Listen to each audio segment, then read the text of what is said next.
And all pre-season, United and Arsenal was held up as this big match. You know, this was the matchup that lit the Premier League on fire. We've got two strikers making their debuts potentially. We wanted your striker, you wanted our striker. To me, to you, what's gonna happen? And to be, quite honest, the match didn't live up to the vibe I wanted. But there are a lot of talking points, and of course, Cam, you are our Man United resident in the building. Please, how are you feeling after that game? It was, of course, a loss, but from what I'm seeing on online discourse, it seems like United are the less angrier side compared to Arsenal.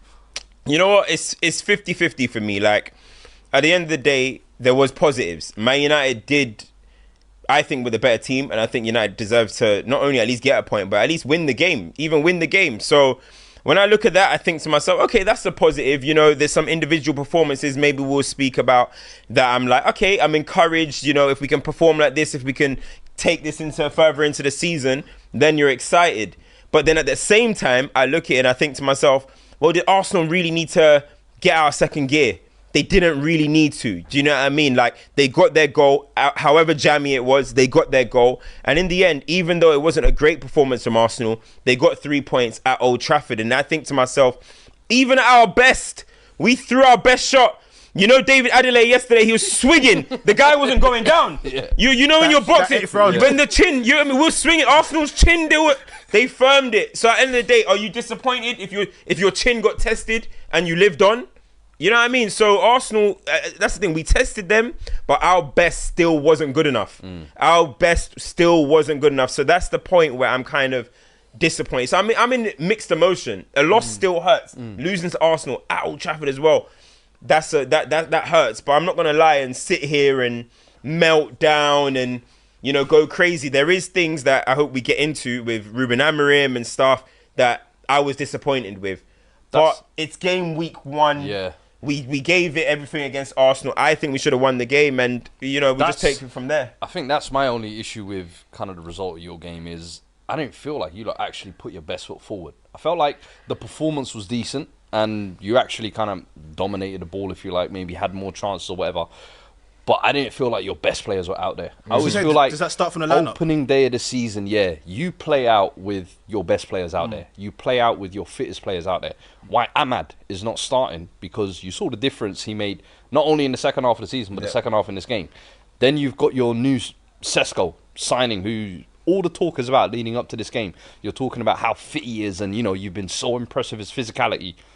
Why not start him? Like, you're playing Mason Mount in a false 9, and it was weird because the way they kind of played it as well. I tweeted out, the first 2/3 of the game, they couldn't stop swinging crosses into Mason Mount and an empty box. You get 6'5" Sesko coming on, and all of a sudden we want to play tiki-taka, intricate, little 1-2, and I'm like, what is the game plan here? So part of that where I was like, Ruben Amarim, I feel like you should have put your best foot forward. Because if you did, you could have actually won this game. If Sesko was out there from the start, I feel like it could have been a different end product in terms of those crosses. Let me ask you Ahmad, I felt like you would have had way more urgency in terms of another thing as well, your midfield. We'll talk about that as well, but non-existent, so you're kind of almost forced to go down the byline. And I was like, Ahmad should have been on way earlier. And half time. With that though, quickly, Cam, like, what did that team selection, because obviously you did your watch along, you've done your review now as well, go and check that out if you're listening, people, but what did that lineup say to you about Amarim's approach? Because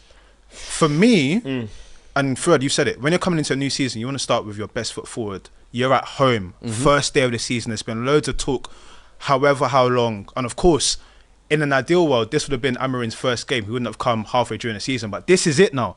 You've signed players. You've made signings. You've brought guys in.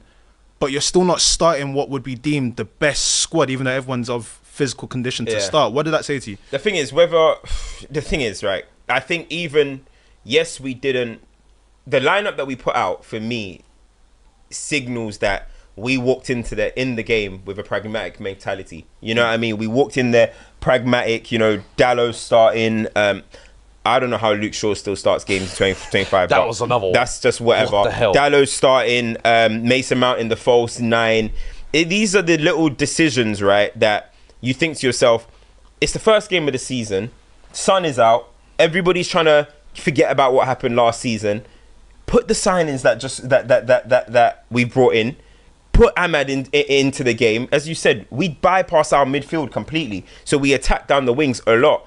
And then you have your best winger in the team, from last season, on the bench. So you're getting moments where we're overlapping. Dalot's trying to overlap, but the end product is non-existent. And then not only is his end product, no one's in the box. Yeah. So even if his end product was good, we ain't got a focal point in there. And the thing that I was disappointed about is that we had a poor game against Fiorentina in pre-season, and Amarim, first thing he said was, for me it was good, but we didn't have a focal point, so that's why we played bad. Yeah. So then you've got the opportunity, first game of the season, you've been talking about Sesko's fitness, how physically brilliant he looks in training, everything is good, he's ready, and then he's sitting on the bench. So for me, the lineup was uninspiring. And I think many United fans can agree with that. You look at the reaction when we saw the lineup, uninspiring. Now this next point though is we did play better in terms of how we approached than I thought we would, to be honest, right?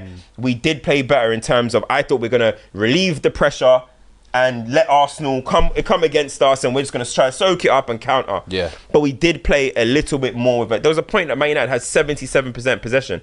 So I was like, okay, cool. We did play that. But when you get in them attacking areas, you're then like, where's the striker? Yeah. Where's Ahmad? Yeah. We tried to score goals today through a 30-yard Dogu shot. Good shot, hit the post. Hit the post, yeah. Cunha, 70-yard dash, running through 6 man.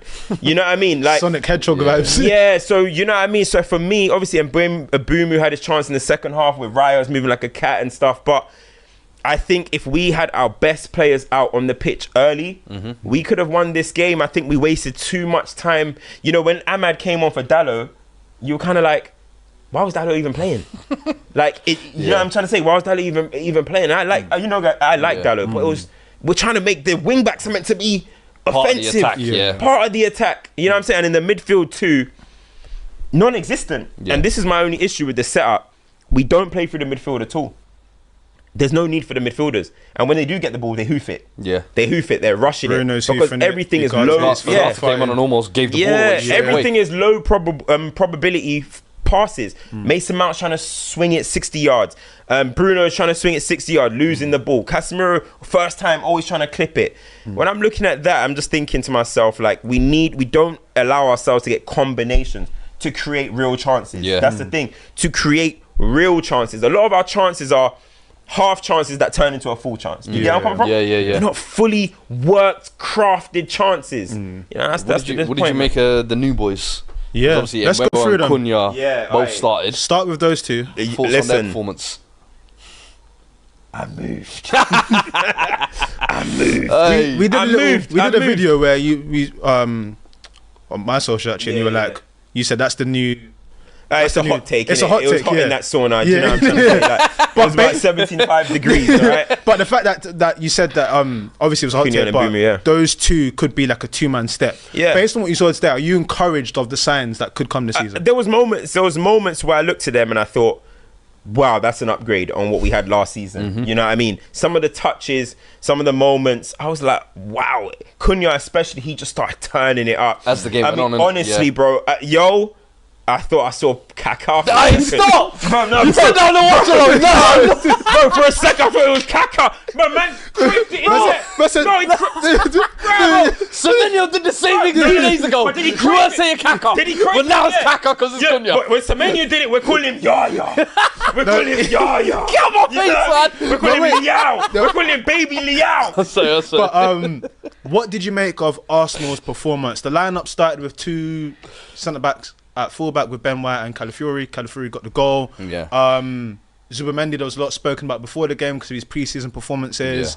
What did you make of for me, I thought Arsenal looked lacklustre. Yeah. I mean, you said on your live stream they didn't have to go out of second gear. And I mean, ultimately for them, a win is a win. I think they go to Leeds next. You take the 3 points, you get out of there. United, one of those fixtures where emotion can get into it. But for most of the game, when I looked at Arsenal, if you take away David Raya's saves, which you can't because obviously that's what goalkeeper's there for, they just didn't seem to be this impression of how you want to start the season. We're going to go into City and Liverpool, but I don't think that's how any team wants to start the season. You get the 3 points, great, but it's not performance. I think that's the only thing I would say, because it's almost like the first game of the season. You just want to get a win on the board. Yeah. They don't really care how it comes. Goalkeeper mistake. Calafiori last season spent the majority of it injured, but he popped up with goals here and there. And I think today pops up with another one. I thought one player that actually kind of started well and set the tone well, I thought Odegaard. I thought Odegaard was good. Odegaard actually, the first 45, 60 minutes, I was like, hey, you're looking like you heard Tony Adams talking. Got involved in challenges as well. Yeah, you heard Tony Adams talking this season. You said, you know what? It's time for me to wear this correctly. Let me adjust this. So I thought he started well. The defense keeping a clean sheet, I think that's all they really look for. Gabriel was good. You would have. I think the biggest thing they would have wanted is Gyökeres, obviously getting off the mark. Considering every other striker kind of scored this weekend, it's just a shame. I feel like the performance wasn't there to go with it, because he looked heavy. Is the best way I can describe it, bro. He looks like he's lumbering, like his feet are genuinely heavy, and I don't know whether it's pre-season match fitness or Timberlands, you could say. Tim's. Dr. Martens, maybe. What's them steel-toe caps they wear? The big JCB. Triple S. What's that? Was that JCB? Is it Triple S Balenciagas. That's the... No, but what's the brand that it's got the yellow thing on it? Cat boots. Caterpillar boots. The steel-toe caps. Yeah. Them ones there. You know the bus driver specials? Them ones there. That's what it felt like every time you saw him go on a run or whatever. It was just like, just lumbering a little bit. I don't know whether that's with fitness, he will come and look sharper, but I thought he was meant to be, especially almost on the transition. I felt like Arsenal were playing a bit on the counter-attack today. There was a few moments, and he ran over the ball at one point. You know what it is, that was the one when I think it was 1v1. That was a transition. We thought this is the moment. He just tripped over the ball, and you just thought, this is one of those debuts. No, I think when you look at Gyökeres, I think Arsenal fans, I think everybody knows though, like, you're going to have to accept his flaws as long as he scores goals. I think there's the same thing with Haaland. Like, Haaland has flaws, but I'm not saying Gyökeres is Haaland, because Haaland's generational with what he does. But you're going to have to accept some of his flaws. How many times have we come in here, talked about Haaland in a big game? No touches. What? 7 touches. You're going to have to accept that as long as Gyökeres scores goals. Technically, I don't think he's at a high level in terms of his technical ability and stuff, as you're saying. The thing about it in Portugal as well, which we often speak about, is that physically he felt like he maybe on a different level to those in that league. Yeah. De Ligt is a strong centre-half, but there's plenty of De Ligts in terms of strength and aggression in the Premier League.